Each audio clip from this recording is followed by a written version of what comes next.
Hi, my name is Shannon. I'll be your nurse this evening. Nice to meet you, Shannon. Nice to meet you too. So what brings you here? I've been having tightness in my chest, right around this region over here. Okay, and let's get some past medical history. Any injuries, surgeries, shots, anything? No real injuries, no surgeries, and all my shots are up to date. All right, what about medications? Any over-the-counter, herbal, prescribed? No medications, just allergic to penicillin. All right. So, all right, so when do these symptoms worsen? They get worse sometimes after I'll be eating, but basically I haven't really found a pattern yet. All right, and the onset of your pain? Just, I guess, after I've eaten, a few minutes after, and, sometimes it's worse than others. Okay.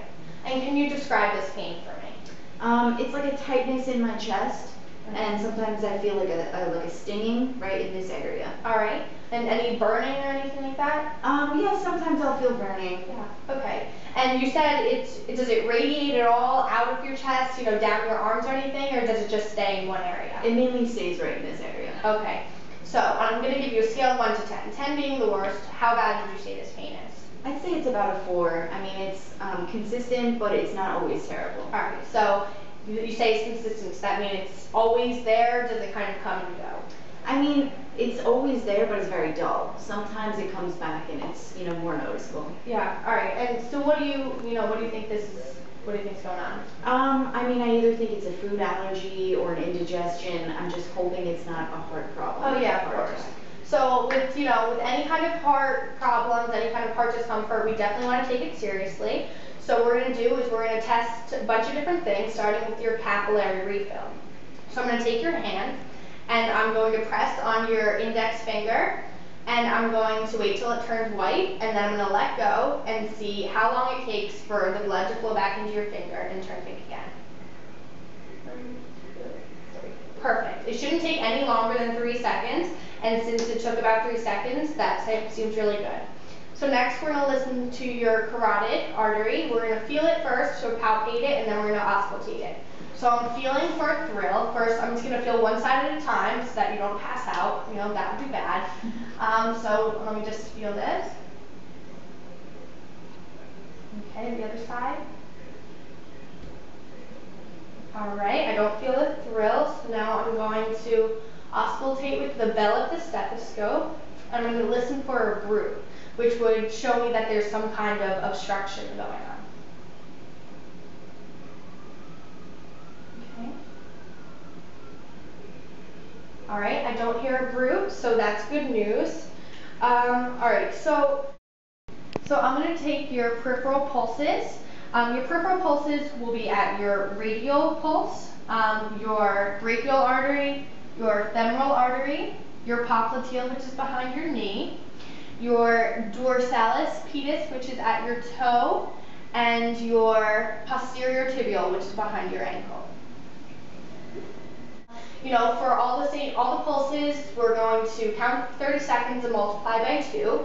We make sure to check the lower extremities in heart patients because we want to make sure that the blood is getting to all of your extremities and all the rest of the body. Okay, so now I'm going to take your apical pulse. So I'm going to ask you to stand and lean a bit to the left, and this is the easiest for young patients. And by leaning to the left, it really helps me feel. So what I'm going to do is I'm going to touch your chest and feel starting at your second intercostal space on your left sternal border, and work my way down until I get to the 5th intercostal space in the mid-clavicular line, and I'm going to just push here for a little bit and see if I can feel it, which I can, and it seems perfectly good. It seems nice and steady and has a good rate. So next I'm going to auscultate the different parts of your heart. So you can sit back down. So what I'm going to do is I'm going to start on the right intercostal space, the second intercostal space on the right sternal border, and I'm going to, without lifting my stethoscope, make a Z pattern to listen to the different parts of your heart, and I'm going to explain as I go. I'm going to use the diaphragm with my stethoscope. So here's the second intercostal space, right sternal border. This is the S2 sound. This is also where the aortic valve is located. So here I'm going to move across without lifting up. All right, this is your pulmonic valve. And this is the second intercostal space, left sternal border.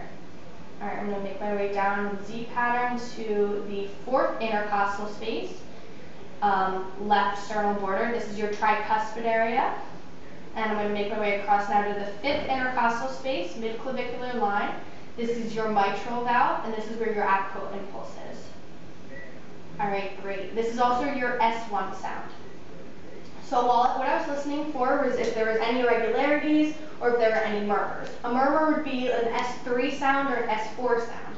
It should say, the lub dub, and I heard, perfect lub dub. There were no whooshing sounds in between or, before or after, so I don't see any murmurs. So everything sounds right with your heart, but of course, since any, heart conditions, we're definitely going to do a follow-up.